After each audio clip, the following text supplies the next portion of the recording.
At school, I gravitated to people that had drugs and drank. I would drink to blackout. I would think of nothing about soiling myself. I would think of nothing about drinking to the point of vomiting and then going back for more. I've learned that most people think vomiting is a clue to stopping, but I just couldn't slow down, and that was the truth of it. At school was total academic failure. I achieved nothing. I had the odd job, one in marketing, one working with a sugar broker in the city. And then I fell into the career that I'm in at the moment, which was, for some reason, I took to it like a duck to water. I had no friendships, no relationships. My old user friends had all gone to university, and I didn't hang around with people who drank or used. I was obsessive about my work. I would go into the office in my 20s, 7 o'clock in the morning, and then work till 9 o'clock at night, and then do 3 hours of work at home. It was an obsession. That's all I did. I remember my first line of coke vividly. I was in a club in the West End. I took a line in the lavatory.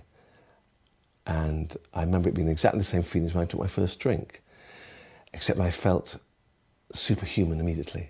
And I thought, I want some of this. I want more of this and more of this.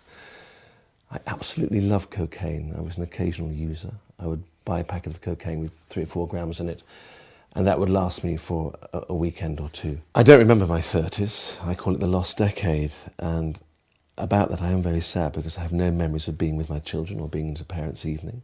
I was never present.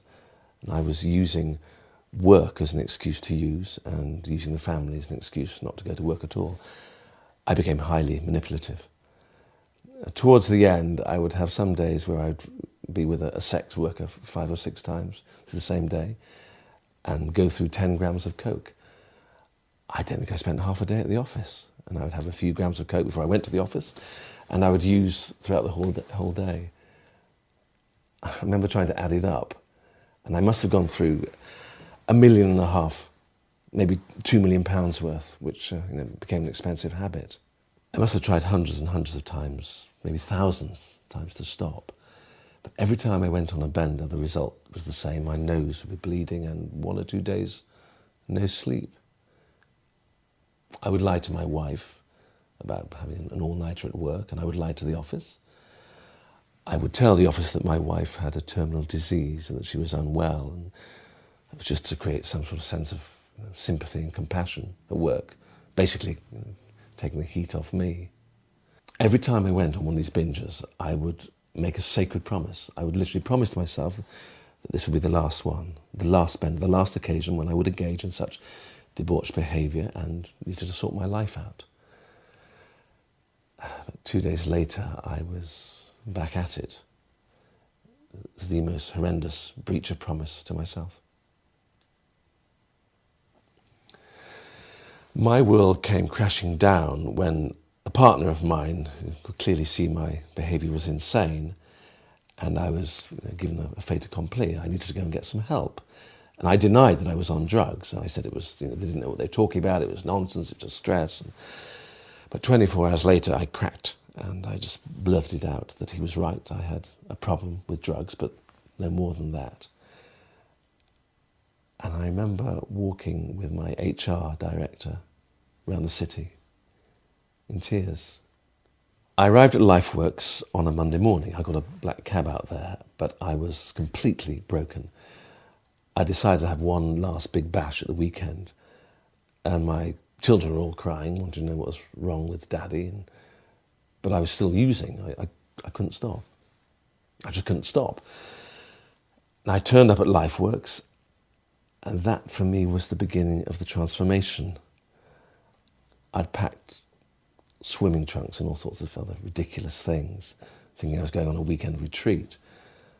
I mean, LifeWorks, it is a fantastic place, but it doesn't intend to be a spa.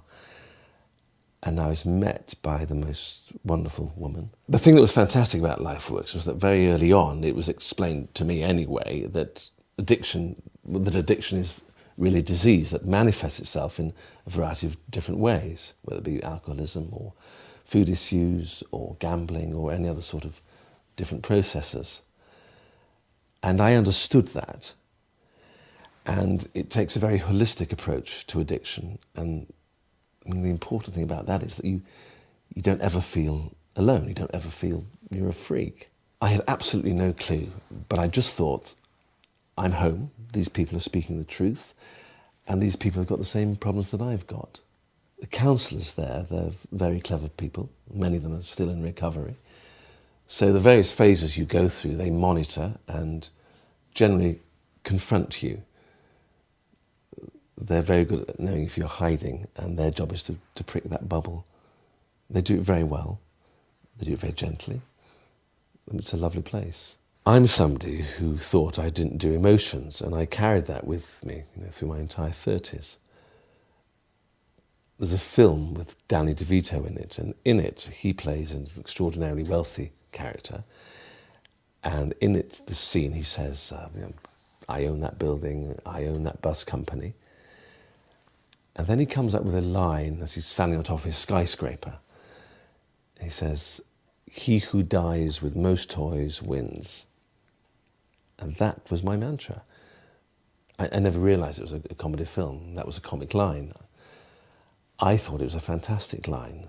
So the idea of thawing out and relaxing and taking responsibility for my life, of acupuncture, yoga, meditation, these were totally and utterly alien to me. I practiced meditation, and I never thought I'd do that. I thought I was going to die a junkie. I thought I was going to die a rich junkie, but I thought I was going to die young.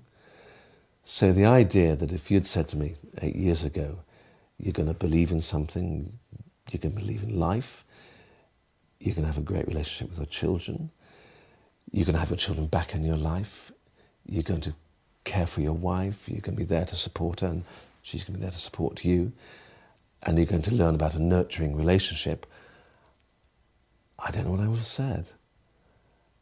And all that started at LifeWorks. Coming down in the morning and doing meditation. Was I self-conscious? Absolutely, I was self-conscious. Did I think it was of any therapeutic value?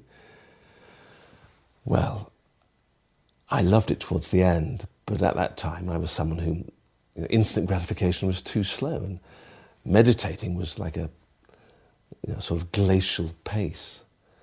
And that was profoundly frustrating. But slowly and surely it started to work.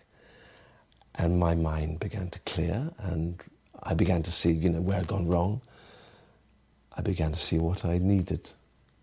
The point about LifeWorks is that they don't just shut the door and say bye. I mean, you can say bye if you want to. I mean, you don't have to come in the first place if you don't want to. But the aftercare is a thing that keeps you connected. Aftercare is going back regularly to see your primary counsellor and the people you were there with, so you don't feel isolated. So there is somewhere you feel safe that you can go back to. I was encouraged to do that for the first year, and they prepare you pretty well. It's a very special place, and when I go down the drive, I still get this real sense of going back, because that's where it all began. That was my gateway. Like Alice in Wonderland, that was my walking through the looking glass moment. I don't think LifeWorks on its own made me clean, but LifeWorks was my gateway. That was my looking glass moment. I have my children back in my life, and I am somebody who, as I said to you, feels a tremendous shame that they were in the way, and now they're anything but in the way. I actually have a relationship with them, and I never believed I would have. I thought I'd done too much damage with my children, but I've never had a relationship with them. I thought my wife would be the one who had the relationship with them, and I'd be this distant figure. Last night, it was my son's 18th birthday, and at midnight he sent me a text saying, "Dad, I really love you." I never understood how people could read to their children. I couldn't. I just resented it. And the reason was because I was in drug addiction. But tonight I'm going to go home, and my youngest daughter and I will finish off our English homework. And I'm going to love doing it because it's a great story. My son is going to be working with his sister for her party. And the family is all safe. It's all at home. We all get on. We all love each other very much. And that was not on the cards 8 years ago. However dark it is, there is help. I never thought I'd get out of that situation. I never believed that my life could be what it is today. If you told me or showed me a movie, I would say that was a lie.